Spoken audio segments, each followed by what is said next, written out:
안녕하세요. 만나서 반갑습니다. 역사가 김영주입니다. 오늘 시간에는 이제 요 근래에 개봉됐던 영화 노량 죽음의 바다죠. 이순신 관련 시리즈 3부작 중에서 이제 드디어 대망의 마지막인 노량해전을 조명한 영화가 나오게 됐는데요. 사실 제가 예전에 병법사 하면서 이미 다 노량해전까지 다뤘기 때문에 굳이 뭐 구체적으로 뭔가를 더 다룰 필요는 없는 것 같아요. 그래서 그냥 개인적인 감상평 정도만 좀 남기고 끝내도록 하겠습니다. 제가 볼 때는 이 영화는 잘 만든 작품이긴 한데 흥행은 좀 어려울 것 같아요. 제 개인적인 생각이지만. 왜냐면은 마치 옛날에 그 영화 남한산성 같은 그런 느낌이 난다고 해야 되나요? 상당히 비장하고 무겁고, 그리고 뭐 어쩔 수 없죠. 새드 엔딩으로 끝날 수밖에 없습니다. 뭔가 좀 이제 가슴 후련한 그런 카타르시스 이런 걸 느끼기가 좀 어려운 영화라 가지고 결국에는 아마 옛날에 남한산성처럼 그렇게까지 크게 흥행은 좀 힘들지 않을까. 뭐 감히 좀 그렇게 생각을 해 봐요. 뭐 작품 자체는 호불호는 좀 갈릴 수 있는데 뭐 사실 남한산성도 그랬죠. 근데 제 개인적인 기준으로는 그냥 나쁘지 않게 만든 작품인 것 같습니다. 괜찮은 작품인데, 다만 이제 안에 내부적으로 들어가서 보면은 실제 역사적 사실하고 다른 점도 분명히 존재는 하죠. 영화니까 그건 어쩔 수 없는 부분이에요. 그런 거 뭐 다 실제 역사하고 100% 똑같이 갈 수는 없으니까요.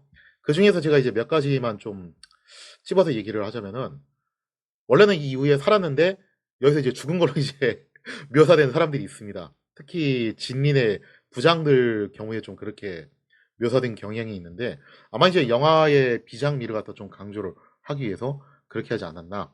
등자룡은 전사한 게 맞아요. 등자룡은 실제로 전사를 했고, 그리고 진민 같은 경우도 거의 죽다 살아난 것도 그것도 뭐 유명한 이야기죠. 다만 이제 준사 같은 경우는 여기서 뭐 죽었다는 얘기는 원래 없습니다. 난중일기 기록에는 명량해전에 참전한 것까지는 나왔고 그 이후에 어떻게 됐다는 얘기는 없어요. 근데 영화에서는 여기서 준사가 진린을 구하고 장렬하게 전사하는 것으로 그렇게 바꿔서 묘사를 하기도 했죠. 그다음에 이제 이순신의 최후에 대해서도 그건 좀 전 개인적으로 신선했습니다. 직접적으로 총탄에 맞는 장면을 보여주질 않고 북소리로 그걸 대체를 했거든요. 그래서 그거는 확실히 좀 신선한 시도였던 것 같아요. 물론 그 부분이 좀 루즈하다라는 평가는 있을 수는 있겠는데 개인적으로 저는 나쁘지 않은 시도였다라고 생각이 듭니다. 그다음에 이제 고니시 같은 경우 사실 시마즈하고 연계를 해 가지고 협공을 할 생각은 0.1 그램도 없었고 진짜 그거였어요. 시마즈를 먹잇감으로 던져 주고 자기는 도망가겠다. 이게 진짜 상인 출신다운 발상이라고 볼 수가 있죠. 고니시는 진짜 그 생각 만땅이었던 사람이었고, 시마즈가 어떻게 보면 여기서 이제 불쌍하게 된 케이스죠.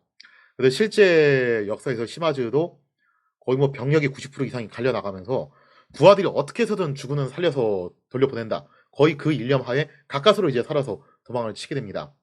하여튼 뭐 이제 이런 점들 디테일하게 들어가면은 좀 차이점들은 있기는 한데 나름 괜찮게 만든 영화인 것 같습니다. 근데 이제 제가 좀 집중적으로 설명하고 싶은 게 사실은 진린에 대한 이야기인데요. 시마즈는 백윤식 배우님이 이제 연기를 하셔 가지고 상당히 좀 이제 고령으로 이제 묘사가 돼 있죠. 맞아요. 실제로 시마즈가 이때 나이가 좀 있었으니까요. 그리고 이순신은 김윤석 배우님이 연기를 하셨는데 이순신도 이때 어느 정도 고령이었기 때문에 맞습니다. 근데 진민이 좀 젊게 나왔는데 그거는 좀 이제 제가 볼 때는 살짝 미스인 것 같아요. 진리는 사실 이순신보다 2살 위에요. 이순신보다 연장자이기 때문에 진린도 고령으로 이제 묘사를 하는 것이 맞다라고 개인적으로 생각을 합니다. 그런데 이제 여기서 보면 진린하고 등자룡하고 역할을 좀 사실 반반 나눠 가진 것 같아요. 실제 역사 기록에서는 등자룡이 그렇게까지 많이 이제 뭔가 좀 어필이 되진 않고 진린하고 이제 이순신의 관계 이야기가 훨씬 더 많이 나오는데, 진린의 역할을 반씩 나눠 가지고 실제 역사에서 반은 진린이 가져오고 반은 등자룡이 가져오고 영화에서 이제 그렇게 묘사를 했다라고 볼 수가 있는데요. 어떤 점이 그러냐. 실제 역사에서도 진린이 이런 인물입니다. 영화에서 이 부분 정말 참 묘사를 잘한 것 같은데 대단히 난폭하고 잔인한 인물이에요. 실제 역사에서도 그래요. 그리고 상당히 좀 탐욕스러운 인물입니다. 그런데 진이 재밌는 점이 뭐냐면은 이렇게 탐욕스러운 인물이면은 앞뒤 안 가리고 뇌물 받아먹고 부정부패 저지르고 횡령하고 슈킹 까고 하다가 그냥 막 된통 당하고 그럴 수도 있는데 혹은 이제 뇌물로 회유가 가능할 수도 있죠. 근데 이 사람 정말 참 특이한 게 뭐냐면은 그렇게 부정부패 뇌물을 밝히는 사람 치고는 완급 조절이 또 가능한 인물이에요. 되게 좀 희한한 케이스죠. 그래서 그것 때문에 현대 학계에서 좀 논란이 있습니다. 진짜 이 사람 뇌물을 밝히는 거 맞냐? 그러니까 받아 먹을 땐 또 받아 먹으면서 아닌 건 또 아니다라고 그렇게 이제 쳐내는 것도 어느 정도 할 줄 알아요. 흥미로운 게 고니 씨한테 뇌물을 받은 건 역사적 사실인데 실제로 고니 씨 요구는 또 안 들어줍니다. 그거 바로 또 이순신한테 다 얘기해요. 그래서 영화에서는 그 점은 좀 이제 살짝 다른데 등자령이 이제 이순신 편을 전폭적으로 든 걸로 나오잖아요. 사실 진린이 그랬어요.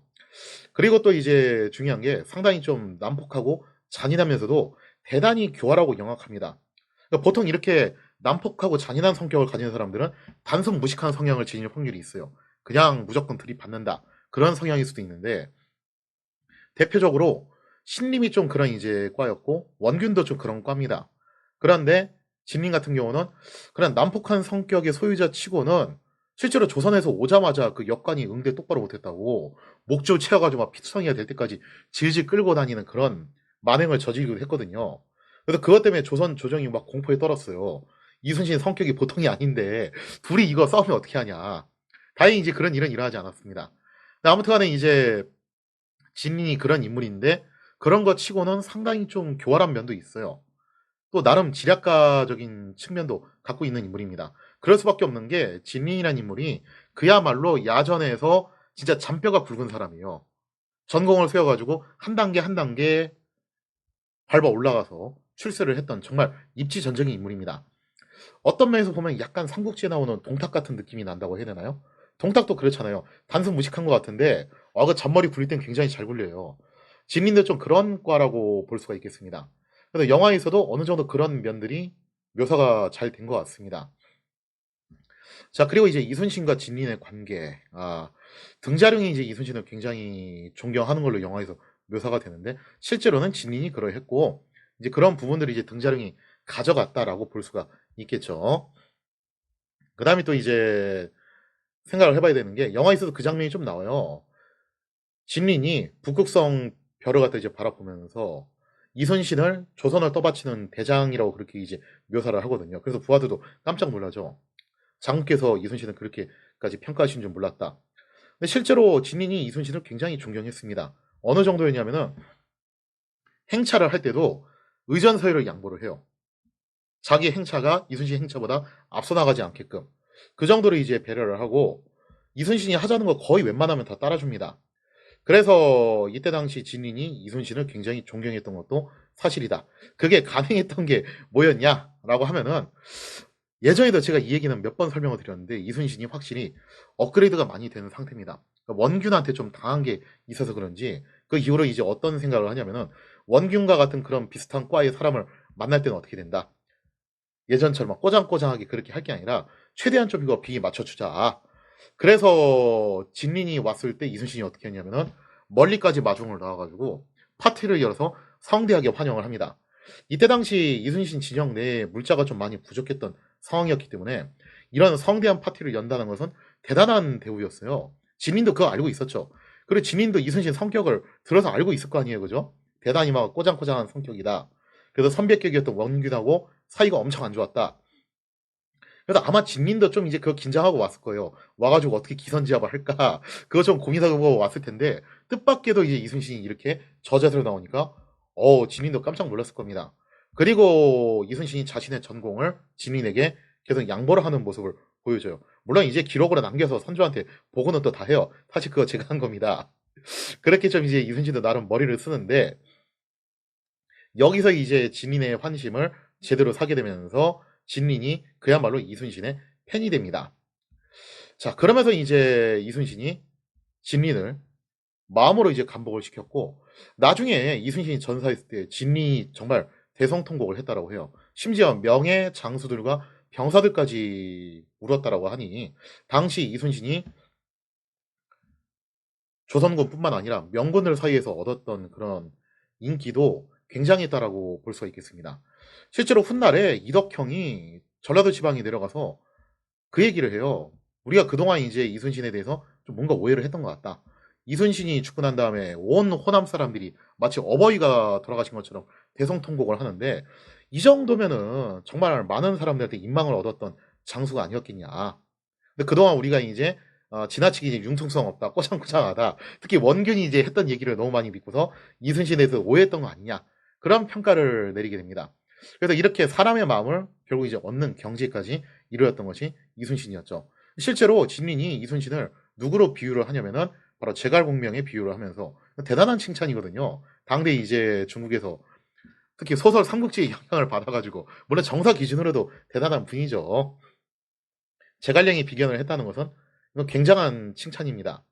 그래서 이순신이 그렇게 인기를 얻었던 것도 막판에 이제 이순신이라는 인물이 확실히 이제 업그레이드가 돼가지고 옛날에는 단순히 이제 싸움만 잘하는 그런 스타일이었다면은 이제는 그런 정적들까지 자신을 적대할 만한 그런 궁합이 안 맞는 사람들까지 다 구워 삶아서 자기 편으로 끌어들이는 그런 이제 능력을 보였던 것이 아닌가 개인적으로 좀 그런 생각을 해봅니다.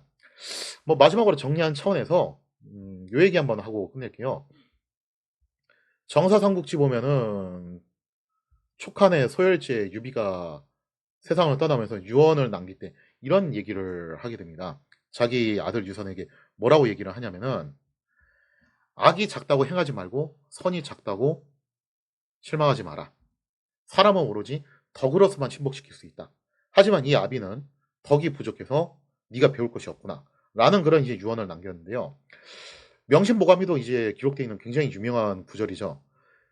이때 당시 유비는 자기는 덕이 부족해서 네가 배울 게 없다라고 그렇게 말은 했지만 실제로 그렇지 않았어요. 인생을 계속 이제 그 덕을 중심으로 살아왔던 인물이었고 유비가 죽고 난 다음에도 제갈량이 유선에게 절대적인 충성을 바치게끔 그렇게 구조를 짜놓고 갔단 말이에요. 그러니까 마음으로 사람을 침복시키는 그런 기술이 있었던 인물이 유비였습니다. 실제로 가진 게 없었던 시절에도 관우, 장비, 조은과 같은 그런 이제 기라상 같은 명장들이 계속 유비를 따라다녔잖아요. 미축이나 손권 같은 서주 지역의 토박이들 이 사람들도 목숨을 걸고 따라다녔어요. 특히 미축 같은 경우는 대부호였는데 자기 가진 재산 다 털어가면서 유비를 따라다녔다는 겁니다. 이거는 사람을 신복시키는 기술이 있다라는 거예요. 그 다음에 일본에서도 이제 도쿠가 이에야스가 자기 아들한테 이런 얘기를 했대요. 대장의 자세란 무엇이냐? 부하들은 평상시에 대장을 존경하는 것처럼 보이지만 사실은 약점을 찾아내기 위해서 항상 대장을 관찰을 한다라는 거예요. 그래서 대장으로서 부하들을 대할 때는 어떻게 되냐? 너무 지나치게 부하들을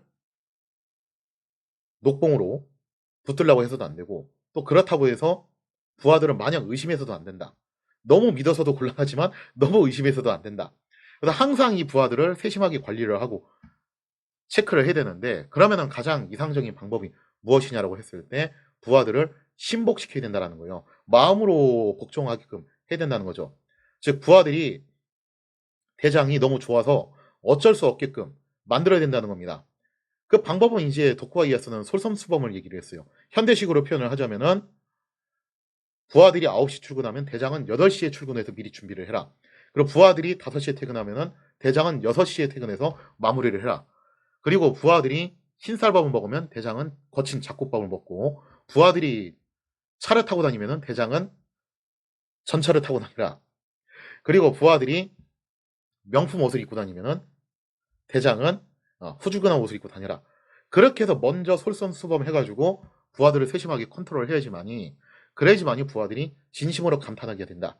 사람이 이제 감탄하고 또 감탄하게 만들어야 된다는 거예요. 그래서 이제 이렇게 부하들을 마음으로 신복시키는 기술을 가졌던 도쿠가 이에야스. 실제로 그 휘하에 있었던 미카와 가신다는 거의 대부분이 죽을 때까지 충성을 바쳤던 사람들입니다. 그 마음으로 신복시키는 기술을 갖고 있던 게 일본에선 도쿠가, 중국에서는 유비라면은 저는 감히 말씀드리자면은 우리나라에선 이순신이다. 천하의 그 성깔 더러운 진인조차도 진심으로 이렇게 존경을 할 정도로 심지어 동맹국 장수잖아요. 유명한 전쟁 격언이 있어요. 전쟁은 당연히 적을 사랑하라고 가르치진 않는다. 오히려 동맹군을 미워하라고 가르친다. 이게 조명연합군만 그런 게 아니라 역사적으로 다 그렇습니다. 2차 세계대전 당시 연합군도 영국군, 미국군, 프랑스군, 소련군 서로 사이 다 안 좋았고 어디 가도 다 그래요. 근데 그 동맹국 장수들조차도 이순신을 진심으로 존경했다는 것은 이순신의 인품에 대해서 신복하고 감탄하고 또 감탄했다라는 이야기죠. 자, 그래서 마지막으로 한 줄 평을 하자면은 역시 조선에는 이순신이 있다. 자, 이렇게 해서 간단하게 그냥 영화 노량에 대해서 제 개인적인 감상평을 한번 말씀드려봤습니다.